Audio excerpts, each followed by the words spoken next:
Hi, everyone. Welcome to the Catapult Virtual Lockdown Salon. I'm very pleased to be here. I am Kendel Hippolyte, and this afternoon I'll be talking with a wonderful poet from St. Maarten, Rochelle Ward. Um, Before we get into that, I'd like to really express huge thanks, really sincere thanks to the Catapult partners, the American Friends of Jamaica, Kingston Creative, and Fresh Milk of Barbados, in this wonderful initiative to bring the Caribbean artists and public and together to speak. It's beautiful. Thank you so much, Catapult partners. Um, just a quick word to you all that feel free to put in your comments and questions and so on in the comment section during the talk, and we'll get to it afterwards in the Q&A session. So, without any further ado, I'd like to welcome Rochelle Ward. Hi, Rochelle. Hi, Kendall. How are you? Can you hear me? I can hear you loud and clear, loud and clear. I'm looking forward to continuing the conversations we've been having with a wider public. This is beautiful. Yeah, thank you. Yeah, so you're welcome. Yeah. You're welcome. So listen, a lot of people write, they write poems, write whatever, and then they put it away in a drawer, they hide it on the bed or whatever. And then you get those fools like ourselves who decide to take it into performance or to publish it, that kind of thing. And then, you end up embarking on a journey as a public poet, Tell me something about your own trajectory from writing those poems in a way into getting a public profile as a poet in St. Maarten. Yeah, how did Sure. So I've been reflecting on my journey, and I realized that for the most part, my journey into the public was not my intentional pursuit, because my journey started like when I was in my early teens, and I wrote a poem to a mother who had just lost her teenage son. He was in my classroom when I was in primary school. So I remember getting the news and just standing there and crying and crying and crying and crying and crying. And after a while, I was like, let me put this down on paper. And when I did that, I went to the funeral and I shared it with the mom via a card. So for me, it was me passing on this poem to her. But she had a platform, and she took that poem to the radio, and then that's how persons heard of my poetry. So I was sent off into the public without realizing it, per se. Yeah, it happened like that for me. Yeah, you're kind of thrown into the deep end. Yeah. More or less, yes. Yeah. But tell me something. So that was some time back. But I mean, you have a public profile as a poet in St. Maarten. Tell me about it. I mean, how did it receive you? How do you experience yourself as a poet out there in the public? Do you feel any particular kinds of pressures? What kind of connections do you want to make? Right. So right now I can say that as a public poet on St. Maarten, I don't feel obligated. I don't feel pressured. I know that at any moment I would be called upon to do poetry.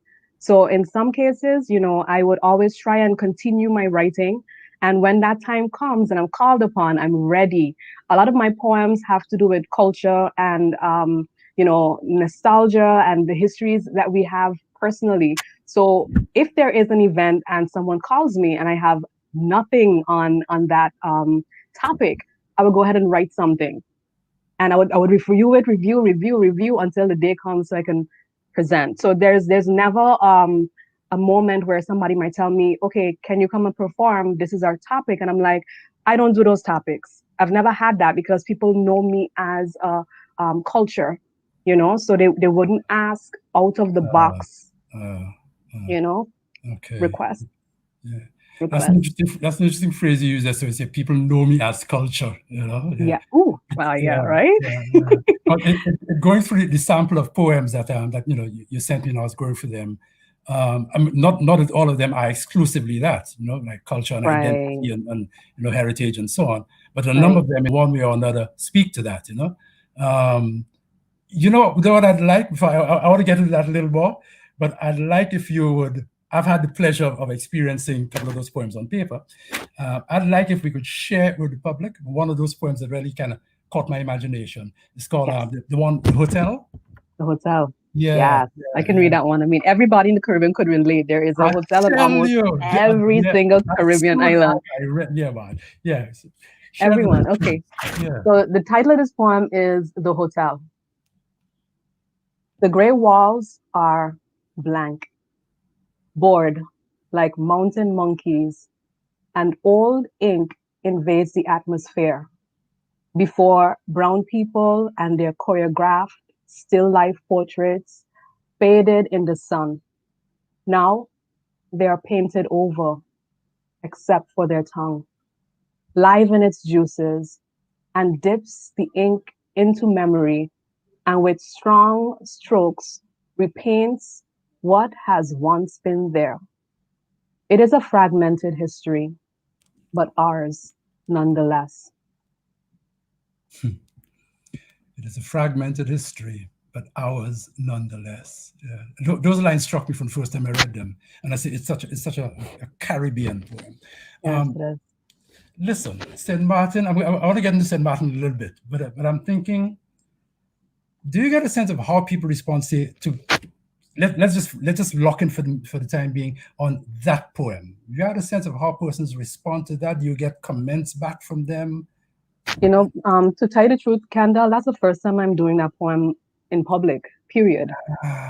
Yeah, this poem was written in 2018, and I so happened to visit a hotel that I visited when I was younger, and I have a picture of it somewhere in an album, and that poem had a wall with Caribbean life on it. And when I went back to the hotel in 2018, it was a literal gray wall now. It was wiped out. It was just gray. So that triggered that poem, but I've never, ever, ever read that poem in public. Right. So we'll get the reaction right now in the chat. Okay, so this is the premiere. Yes, definitely. I've been to St. Maarten a couple of times, like at the book fair and so on, and it's, for me, it's an absolutely fascinating society. That double colonialism thing of, the French and the Dutch, that situation of so many nationalities living there, and I get the sense, I suppose, for persons like Lasana and some of that crew, I get the sense of a kind of a simmering nationalism, issues of identity, issues of heritage and so on going on in there, I want to delve a little bit into that with you, because that was there in the poetry. So do you see yourself as primarily that, speaking to heritage, history, cultural identity, I think when I do my poetry, I never think of it as being on a big stage. I think of it as my personal experience in the space. See, so as a result, these are the things that come forth because of that. So if I would look at the one with the hotel, that's a reality that I had, and because I'm in the Caribbean, many people have a reality similar to it, or they even work in a hotel. St. Maarten is predominantly tourist based, right? But I didn't think of, hey, we are one of the things that we do in St. Maarten is tourism. Let me write a poem about tourists. I don't do it that way. I go from inside out. And because I'm in this space, these are the things that come out, and these are the things that affect me, and these are the things I write about. So I think I answered your question. Yeah. That said, and there's a poem like that, and there are others, imply a kind of a conversation with the society, whether it ends up in actual verbal conversations with members of the audience, whoever will talk to you, when it implies a conversation with the society. I'm wondering, are there other aspects of this conversation, things in yourself, not necessarily related to heritage, etc., that you would like to bring into the conversation? So, like, I mean, are there things that are maybe more personal, spiritual, that kind of thing, that you'd like to engage the society in? Engage. Yeah. I think we mentioned this a couple of times in our conversations, and I might be known as a poet. So if there's anything else on a personal level, I shift my genre and I would journal my personal experiences, the soul parts, the spiritual parts. I would journal those, you know. And if by chance it becomes a poem, it becomes a poem. But I've never really sat down and say the same thing where I want to talk about, let's say, for example, faith. And I write poetry based on that. It never comes to that. For some reason, depending on the topic, I will go to the genres.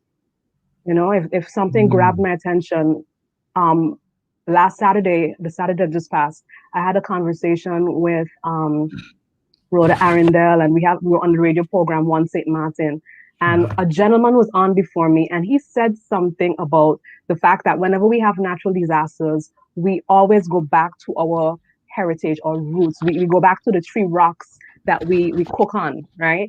And when he said that, it grabbed my attention, and I wrote it down. You see, so for me, I'm grabbing information here and there, and eventually it will become something. I've never cooked on tree rocks. That's not my experience. I've never done that. You see, so personally, I wouldn't write about it because I haven't had the experience, but I've heard about it. You see, so that's what I think about it. Yeah.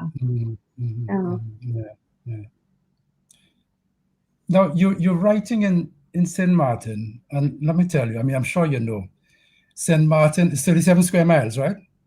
Yes. 37 square miles. Yeah. St. Maarten has a literary presence, a presence in Caribbean literature that is, I mean, you know, it punches above its weight. You know, the presence is far outside of its actual size, you know. It's always felt to me like this is a place that welcomes writers, that is hospitable to the whole process of writing and so on, you know. Tell me about that. How, you know, why does St. Maarten have? I mean, I know Lasagna is part of it too, but first of all, do you agree that St. Maarten has this you know, larger than life presence in the Caribbean literary tradition right now? If so, what accounts for that? Where do you see it and yourself in that large arc of Caribbean writing? All right, so Lasagna has a poem. I know, it's okay. Lasagna has a poem, and it's along the lines of being small, you might not make a big impact. But something like a grain of sand has much impact when you drop it in your eye. See? So for me, when I heard that poem, I was just like, yes. You can't find St. Maarten on the map at all. Very few maps have St. Maarten on it, but we do still do a punch, like you say, right? So living in the space now, I was introduced to things like the book fair. Every week. That's how I met you. Every weekend in June, you have all these writers coming in from the Caribbean, from around the world. And what happens is that the society now has an opportunity to come to those workshops and bring the work that they've been doing in their closets. You know, they come to now share and to interact with writers and do workshops. That's one of the things that I was exposed to. I did not do literature in high school.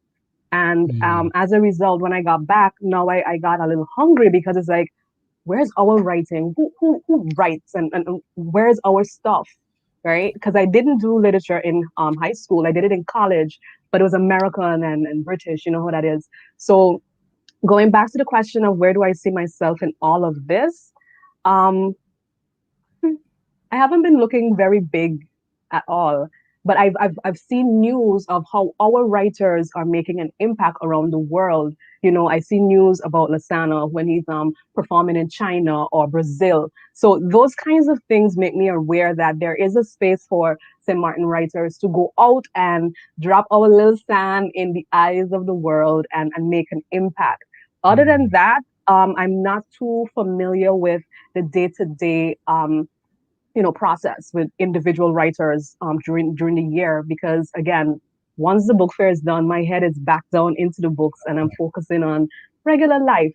But once in a blue moon, you would hear things like there is a group of people meeting for poetry every Tuesdays. You'd hear things like, oh, we had a workshop with writers and that became a book. You'd hear things like people self-publishing, and doing very well at it. And Other than that, you have other writers who are now breaking out and doing book launches. And trust me, when we have a book launch, St. Maarten comes out to represent. So there is a support for the writer and the St. Maarten book. So I do see that. I do see that. Yeah. Couple things to just clarify. You said when you came back, you said you hadn't done literature in high school. And you said when you came back from where? From college. Which was not in St. College. No, I went to no, it wasn't. I went to college in New York, Pace University, and I went from a science forensic vibe thing that I wanted to do to doing English and communication.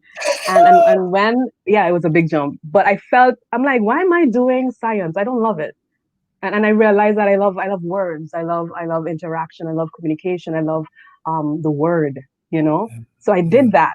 And I got exposed to classical writers in America, Walt Whitman and Dickinson and those people. It wasn't a very intensive course, but when that was done and I went home, it was like, okay, so where's our stuff?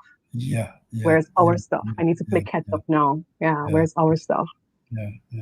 What's in you is what will come out, Exactly. Okay, so you said you aren't sort of very, very closely involved on a day-to-day basis with whatever writing activities and so on may be going on outside of the context of the book fair. But you did indicate that from time you do hear of like poetry readings going on or persons meeting. I know your knowledge will be small, but what can you tell us about, if there are any regular workshop or fairly regular workshop activities going on? Do people show each other their work, get feedback? How does a writer in St. Maarten, like yourself, improve his or her connection with the craft and so on of the work with other writers? So I am super, super busy. So I don't always have my ears on the pulse of the island in terms of workshops and whatnot. But I can talk personally about myself, for example, when I was working on a work and I wanted to reach out to somebody and I connected with Rhoda. And so I would meet her like here and there and say, Rhoda, listen, I wrote about a couple of pages. Give me what do you think? Give me some feedback. Is that the way to say this word or spell this word? Or should I use the St. Maarten dialect, or should I keep it, standard? And so I would interact with her on a personal level. So I am almost certain that other people do the same, in the sense that they would reach out and say, like, listen, the other day, actually, a former student of mine reached out to me and said, Miss, I just wrote a novel on Wattpad. I need feedback. A novel what, sorry? On Wattpad. This is the public platform where you can write books and put them out there for the public. Okay. So I've had students in class tell me things like, they're in like fourth year of high school. And they said, like, yes, miss, I have followers. I have a book on Wattpad. So even at a young age, people are doing things. People are creating things using words. And we do in my school, we give students an opportunity to actually do spoken word, do poetry, and they do it about it. And then eventually those people who love writing, they actually go out there and they continue writing. And they don't wait for us to tell them this is good or not. They just publish it. And people read it. Read it. The publishing scene in St. Maarten is really strong and very self-confident, I find, Yeah. I know we come back to Lasagna as Lasagna because it's a really, really seminal influence. But still, he needs to have, and everyone needs to have the sense of responding to that and taking it on board for themselves, Right. I got a sense of that. I don't want to digress, but I got a sense of that in Medellin, Colombia, where literature really was a normal part of people's lives. All kinds of persons were publishing and persons going out there, and I get that in St. Maarten, very, very much so. And you say that people actually, they're not about the publisher, but work is selling, right? Work is selling and people are responding to it. It is really, really phenomenal, Okay. I want to come back a bit because I'm wondering if the two things are tied in. I want to come back a bit to that nationalist, cultural independence kind of thing. And undercurrent that's in there. And I'm wondering, I mean, do you think part of the response to the public to the indigenous writing going on in there, and the fact that so many persons feel empowered to go out there and write and so on, you feel that's in some ways tied into this issue of independence for St. Maarten, claiming your cultural heritage, etc.? Is it? Am I seeing too much there? Or? I think it depends on the interest of the writer in terms of what they want to say, because not everybody really cares about the politics of the island. Some are more interested in talking about love, and they stick to that, or even love of country, or how they love a particular sunset or beach or market. I think it depends on the writer itself. I personally don't feel that a lot of them are writing about the fact that we need to be independent. But again, like myself, I remember again recently, I wrote a very short piece, very short. I didn't even think anybody was really watching. Very short piece, because we had during the lockdown, the island's border became an issue. See? Okay. Because on an everyday level, when you're living our normal lives, we just go from place to place, north to south. We cross the border. It's no big deal. It's no pat down or search or anything like that. No written document to say you can cross and come back. You see, so when that issue happened on September 16th, everybody came out, and they came out with the other flag of St. Maarten, right? So you would notice that even if nobody's talking about it, there is a response to things like that in the public. They would come out. And a particular photographer, she took a picture, and the picture was so strong and powerful, I wrote a piece on it, right? And what happened is that you start to see that in moments like that, the artist's representation matters. Because everybody would, I attended the event, everything went well. But when you see the picture with the spirit of the people, it grabs your attention. And I think for some people, they so happen to be in the right place at the right time for those things to happen. And you always have a writer in there to document it, or an artist. Curiosity, you said the other flag of St. Maarten. What do you mean? There is another flag for St. Maarten. It's predominantly yellow and green. A lot of people might not know about it, but it's the unity flag, right? And the normal St. Maarten flag is red, white, and blue, but there is a people flag. And the interesting thing is we came out as a people on that day, and that flag was used instead of the normal government flag. Stick up in this people flag. How did it originate? Who created it? This is the first I'm hearing of this. Absolutely. So I'm going to just quickly say all the information is in National Symbols. Okay. A book, a collection of our notable figures, including that flag information. So get National Symbols. It has it in there. You didn't know about that flag, right? No, that and I've been there twice and I didn't know. Yes. Rochelle, you're taking. I'm hearing you, but and what's coming across to me is that there's a way in which you, to my mind, almost like taking for granted. I don't mean that in a bad way, because it comes across as normal to you to take it for granted that people are embedded in, connected to their culture in a way and one thing that that on such occasion, people will come out, the alternate flag will come out, that kind of thing,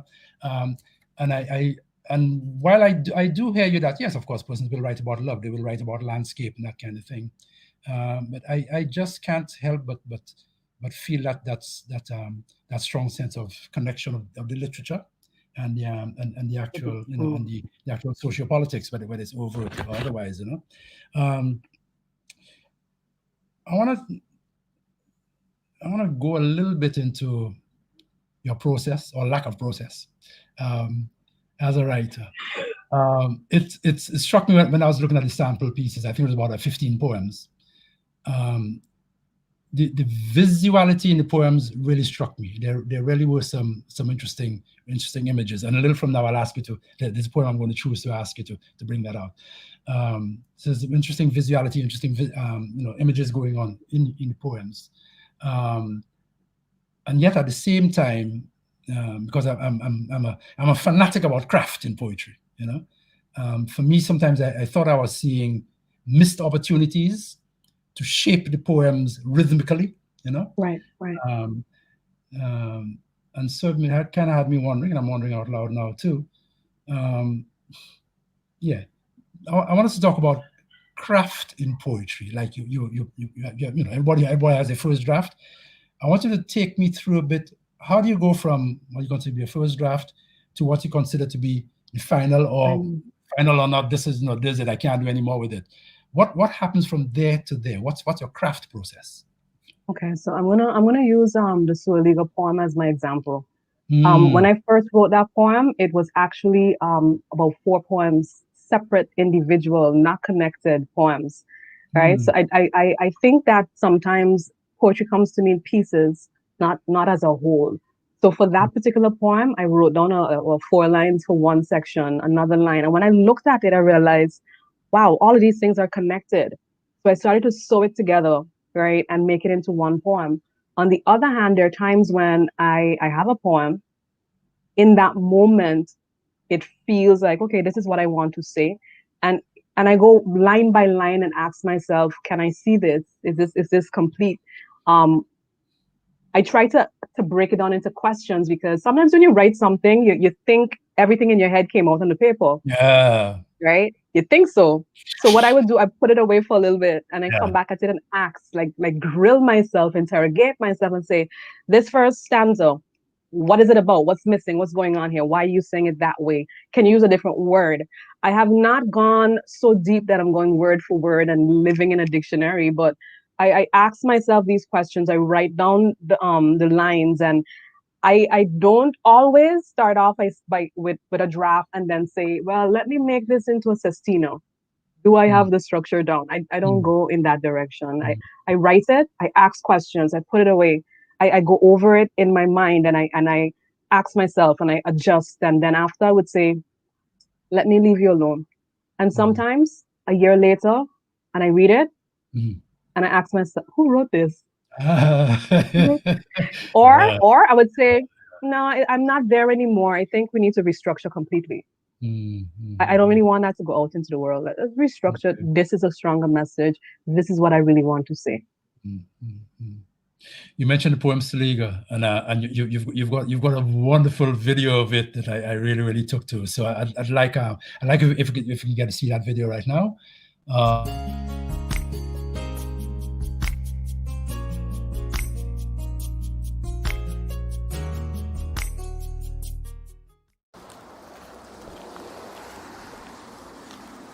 Suoliga. Suoliga is a woman with rock wall plaits in her hair and white sand painted on her toes. I know her. I come from her belly, lived on her body, smelled the yeasting of her pond, her breast milk gone. Her lips are liquid red and her fingers cannot hold a pen. They are brittle from picking sour diamonds from the water in her tub. Suoliga isn't who she used to be. She is slipping away from me. Most of her children don't look back. Most don't see her dull, expressionless eyes. Once, I begged her to tell me her story. So she opened her mouth, but there was a black pool of blood saturating the space where her tongue was. Suoliga has remembered me. I am one of her daughters, and the fire in my tongue will speak for her. I told you before that those lines, the fire in my tongue will speak for her. Who's Suoliga? Suoliga is the Amerindian name for St. Martin, land of salt. Land of salt, yeah. That's another thing about St. Martin that intrigues me, the way that salt the way that salt figures in their history. Of course, for most of the rest of the Caribbean islands, it's sugar, Look at that difference. It's sugar. Look at that It's difference. not salt, And I find that go on. the preservation, salt is preservation. Mm-hmm. But I find sometimes we don't really preserve what we have on the island. There is something that should have been culturally acknowledged, culturally protected, preserved. Is not. I grew up around the salt pond, so you see certain things. It's natural for me. I would be driving to school, going to school when I was younger, past the salt pond, and there's this imagery that I've learned to have about the salt pond growing up, and that imagery was it smells stink. So I had a negative reaction to it, and a lot of people had a negative reaction to it. Okay. So it's so funny that we have that as something historical that in some sense could have been, honored in a way, but it wasn't taken care of. It wasn't loved. So for me, I took that concept, turned it into a female, and then said, boom, this is what she's going through. Yeah. And then she can't speak for herself. So I'll do it. Mm-hmm. I'll do it. Yeah. Really, really visual poem. Really, really, really visual.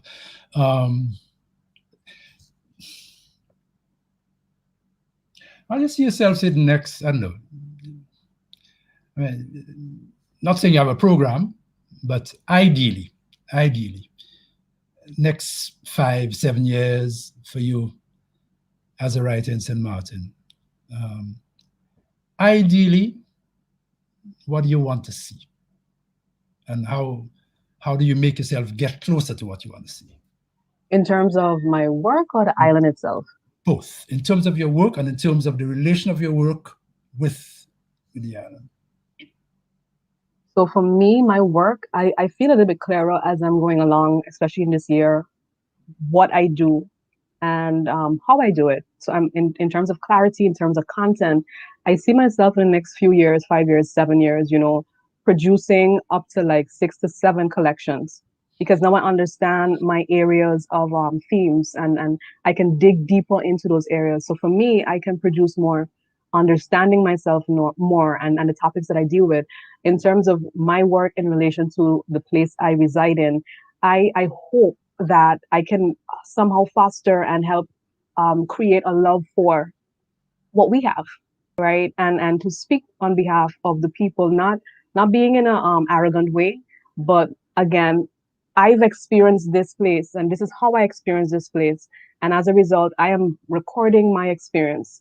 And because so many people were raised in the same way I was raised, we do certain things the same way, they would have a collection, a book or books with how we do things. And our culture can be in words that can somehow pass on to other generations as well. So I want to foster the love for our place. I want to honor our place. I want to, again, uplift the things that we do. And for example, one of the topics I deal with is natural hair, right? And it's a whole concept of, being a woman, being a Caribbean woman, and not having other external forces, other external mediums come in and dictate how I live or how I treat my hair, or how I love on my hair, and we have a culture of, for example, using aloes to go wash your hair, or, mixing your little thing here and there, and avocado and all the things that other countries don't quite have, use and then sell back to us.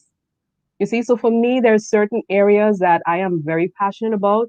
Hair is one of them. So for me, it's gonna enter into my work, and I'm gonna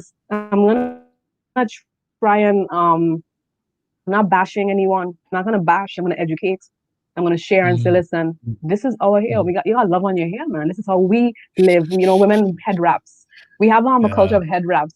People used to use head wraps. Market women use head wraps. Anybody was using head wraps, and I don't want those types of things to fall off, and go away, because they are relevant to how we live. They're relevant to how we live. So that's how I see my work and the island, and how my work can impact the island in the years to come. Okay. You're hopeful? Positive. I'm positive. Yeah.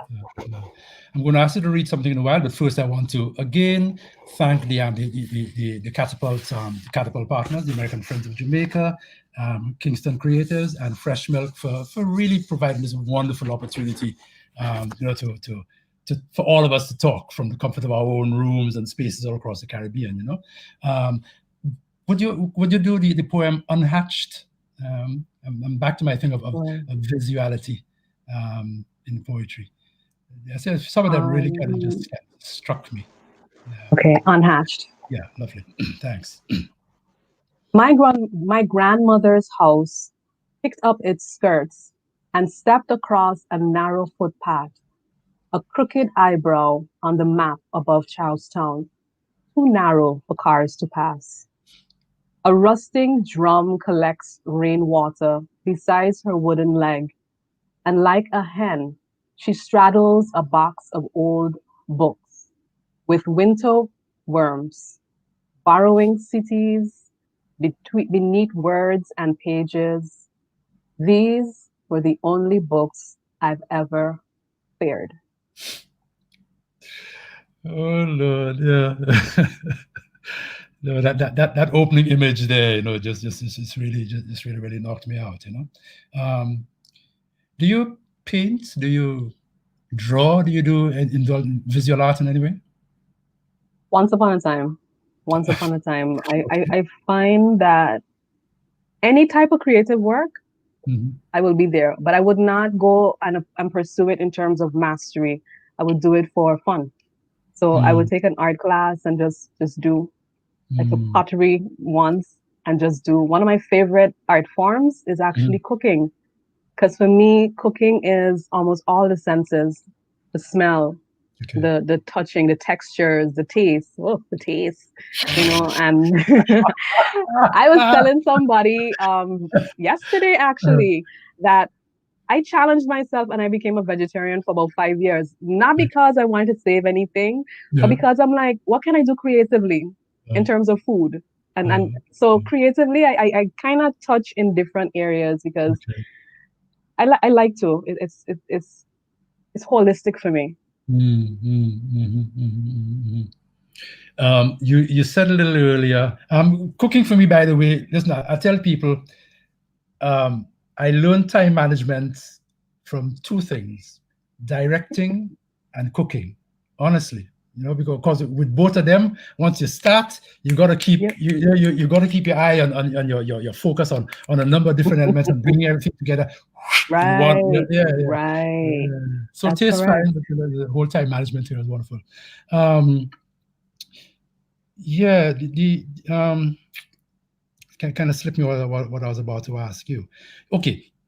Yeah, you did speak a bit about your where you see yourself, your writing in 5-7 kind of years time, and the sense in which you want to relate it to the whole development of St. Maarten. You didn't use the word development in St. Maarten, but that's my impression. That's my understanding of what you're saying. It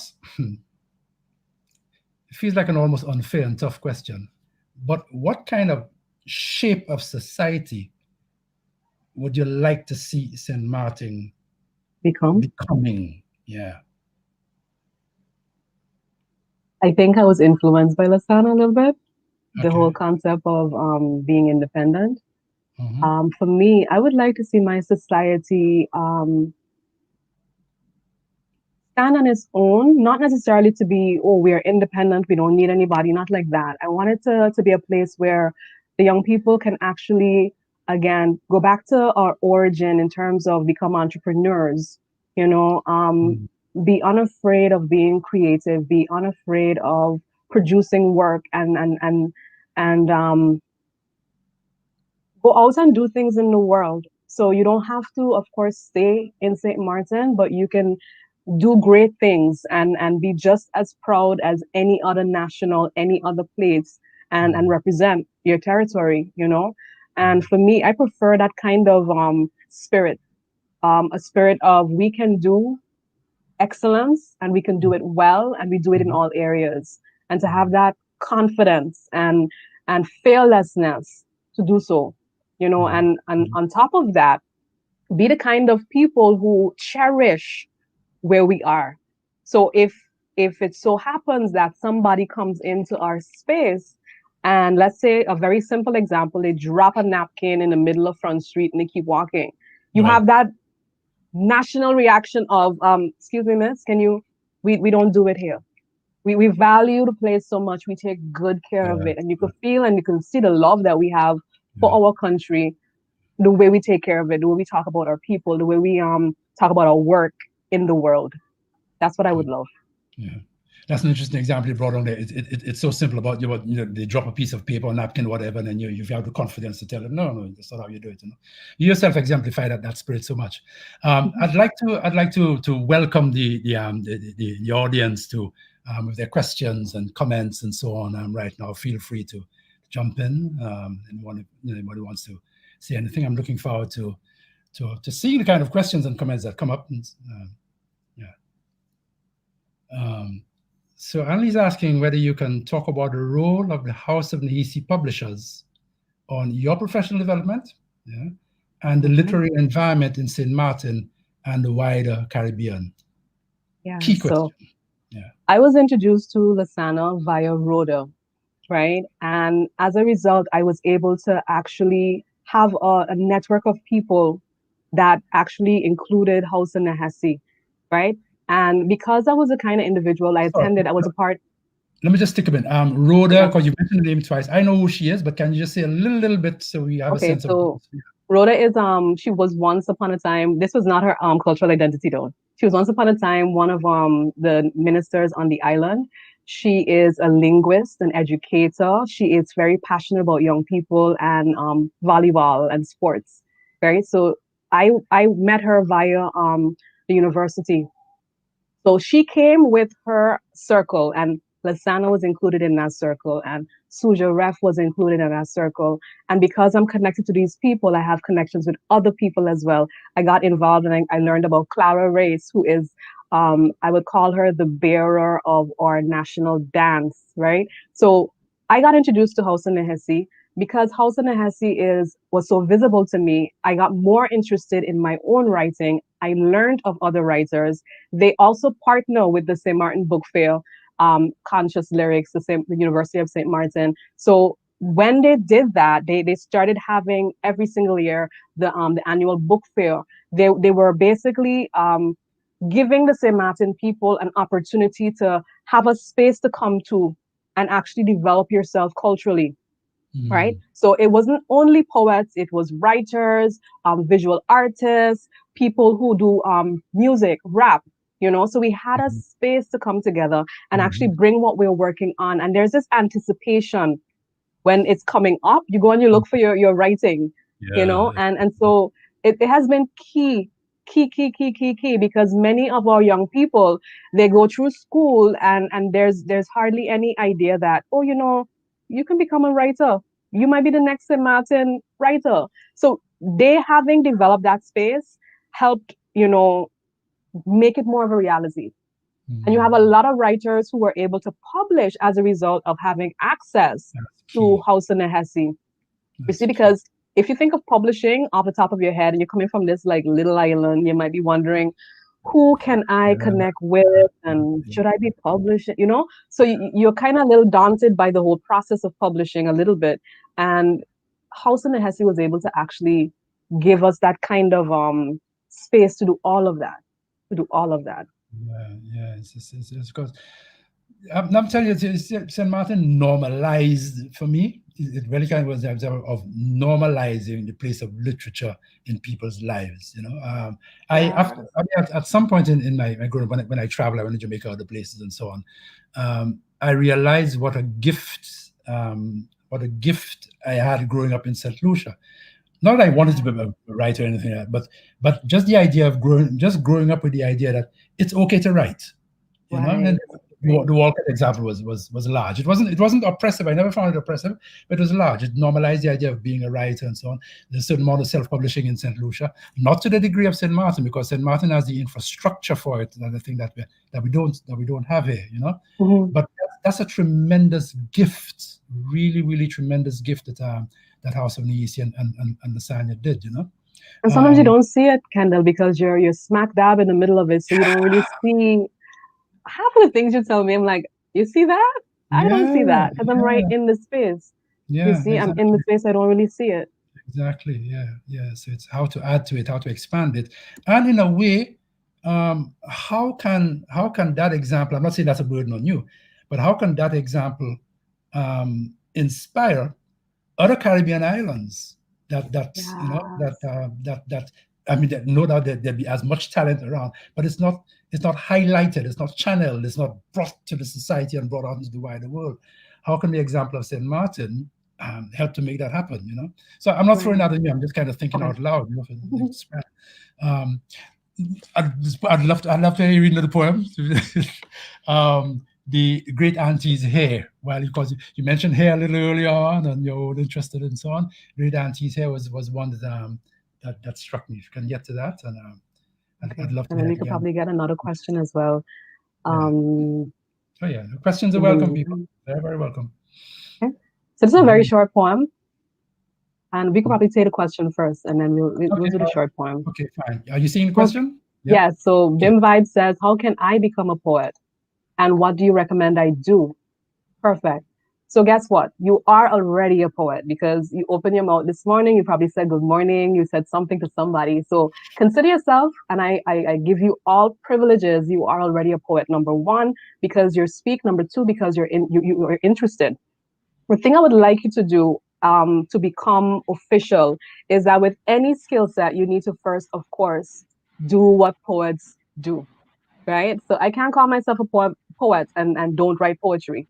So you need to start looking at the activities and the things that poets do. Chances are poets read a lot, or they're very observant. So today, and don't wait till tomorrow. Today, when we're finished, look around you and observe what is standing out to you. What is feeling making you feel uncomfortable. Pay attention to your emotions, right? What is making you feel ridiculously happy? What is making you feel super depressed? Write these things down, or even record yourself saying them. So pay attention to your emotions. Pay attention to your surroundings. What is grabbing your attention in the newspaper? On the radio, on television. For me, there's certain articles that grab my attention. And because they grab my attention, boom, it triggers a thought and I write it down. So for you as well, be very observant, tap into your emotions. And on top of that, best of all, find mentors like Kendel, read his work, get inspired, read other poets, go on YouTube, find out what is the skill set of poetry, right? So you have certain things that structure and form, like Kendall mentioned earlier.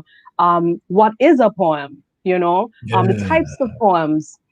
You might find that you're long-winded, so you might like the long poems, and how do you form those things? So please understand that it's not fair to you to simply just decide, okay, I'm a poet, and then you force yourself to come out with a poem in like the next 15 minutes. No. Relax, learn what it is, write it out, revisit it. You're basically having in your hand a set of words that you're cultivating, you're forming. So for poets, words are our sculpting mechanism. We're forming something. So you can do that and consider yourself a poet. Mhm. You've covered so many bases there in your answer. Really, so many bases. So yeah, you've given the person quite a lot to touch on. We have a couple more questions. I think it's wonderful to hear from. Yeah. So Van Arneman, Jonathan's asked, as a writer, do you ever feel like some stories are not yours to tell? Do you have any examples of a time where you choose not to write about something? Ooh, you're making me go deep. Uh-huh. Um, I think I've never really had a strong repulsion to something that comes to mind when I hear a story. So if an idea comes to me, I've never, to my recollection, can think of a time where I get very afraid or I get very annoyed and say, well, I ain't doing that, I ain't saying that. I'm not gonna put that together. I've never had that reaction. So for me, I guess my path, the things that I do, the things that I'm exposed to, the things that come to me, I would say they are for me, because they came to me. So I've never literally had a visceral reaction to say, I'm not writing about that. You crazy? No, it's never happened for me. So I would say no. Whatever comes to me is for me, and I write it down. My only thing is I hope that I do it in a way that people understand the message. I think that was part of the question. I hope I answered the second part of it.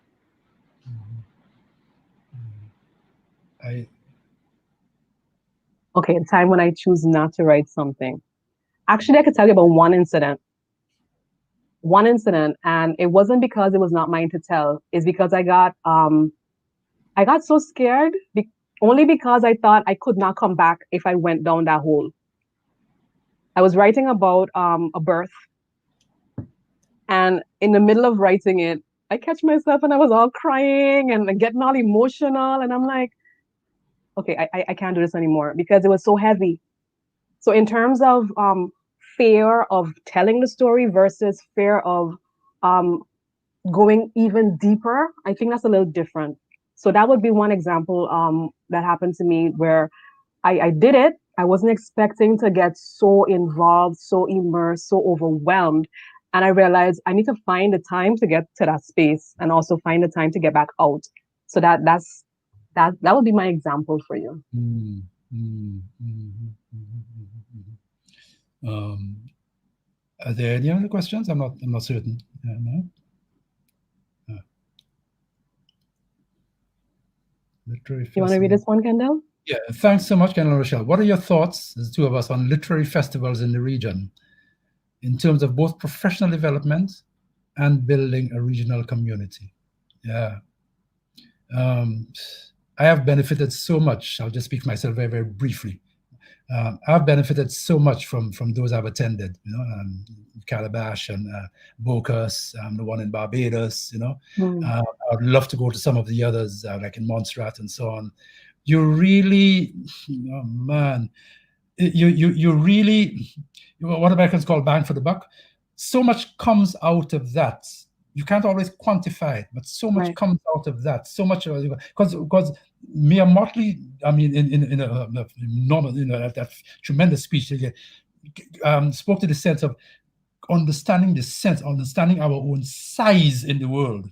And something like a literary festival, what it leaves you with, not just you as practitioner and so on, but the audiences who come to it, what it leaves them with the sense of, whoa, all this is us. That kind of cultural confidence can drive so much. So I wish that it would happen more. And literary festivals, as opposed to say performing arts festivals, which require more infrastructure and so on, literary festivals can happen pretty much anywhere, any country, any island in the Caribbean. So yeah, I'd like to see more of it. Yeah. And it's very crucial, like you said, to professional development, because if it hadn't been for a literary festival, I wouldn't pay attention so much to my craft or my art or anything like that. So it's very key that people have a space to actually attend, and literary festivals actually provide that. And it helps to develop the community and bring a certain set of people together regionally and around the world. So it's key. It's something that we should always have. Yeah. I really think that there is such a thing called Caribbean civilization, really and truly. Really I agree with you. I agree. When you go to these festivals, it gets confirmed for you, meeting the other writers from other places. You just know it, Yeah. I'd love to hear you read Great Auntie's here. Can I? The Great Auntie. You want to hear a joke, though, and it goes back to the last question we actually have very quickly. Great Auntie's Hair was written during the festival in Dominica. So I attended a festival there, and in a workshop, this came out. So Great Auntie's Hair. She must have played with the devil. That's what they said. She, this straight back woman, aged, sitting between my mother's legs as she combed her fingers and coconut oil through black, undyed hair. So here you have a very old woman, very old. Her hair was jet black, and something was wrong with that. Yeah. So phenomenal. Simple image, but a phenomenal image, and you can just see it. You really can't just see it. Yeah. I'm really grateful for the Catapult partners. Thank you. Yes. American Friends of Jamaica, Kingston Creative. Sorry,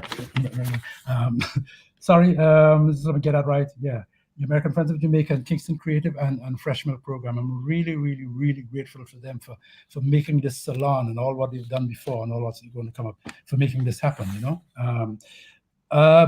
Please feel free and remember to tune in again at 4 p.m. AST, Atlanta Standard Time, or 3 p.m. Jamaica time, when I will be talking with the Jamaican theater practitioner and cultural entrepreneur, Ebony Walters. So I'm looking forward to that myself. I've been blessed in a couple of persons, my co-discussants. So I'm looking forward to that. 4 p.m. Our regular time here, yes, Standard Time, 3 p.m. Jamaica time. So I'm really looking forward to that. So anything that you'd like to say, share, that we haven't covered, or you'd like to make sure get out there to those other persons in our salon? Well, again, I do agree with your sentiments, and I'm also very grateful, and I'm super grateful that I actually had an opportunity to connect with you again, because it's so important that we, stay connected with one another and bounce off the ideas, do the discussions, and this was a very good initiative. So I just want everybody to, again, like you said, connect again at 4 o'clock today and whatnot. So yeah, thank you so much for attending, and you can close it off. Yeah. I always feel energized when I connect with the younger generation and what they're doing. In some ways they're continuing what a person like myself and those before me had been doing, and in other ways they're taking it into other directions. That whole upsurge of spoken word and so on is bringing an audience into the craft of poetry, right, in ways that were different to how I was brought into it. And I don't think that the things that are opposed, the so-called page poetry, and they're not opposed. They reinforce each other. So so I'm really grateful for that opportunity that's provided for by the Catapult partners. So saying thank you to everyone, saying bye to the audience, but we'll be connecting with you later. And thank you so much, everyone. All the very best. Blessings. Yeah. Bye.